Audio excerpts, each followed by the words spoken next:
আসসালামু আলাইকুম রহমতুল্লাহ। আমার হাতে আপনারা দেখতে পাচ্ছেন, এটা হচ্ছে তালের রস।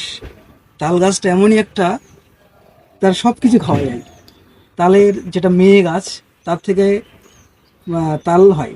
তালটা কাঁচাই, মানে একেবারে হওয়ার সময় তার শ্বাস খাওয়া যায়, এবং পেকে গেলে সেটা দিয়ে আমাদের মায়েরা তারা ওই তালের বড়া তৈরি করে, ওটা খাওয়া যায়। এবং ওই তালের আটিটা আবার অনেকদিন হয়ে গেলে সেই আটির উপরে আবার যেটা তাল ছেলে গাছ, তার থেকে কিন্তু এই রস বার হয়, তালের রস।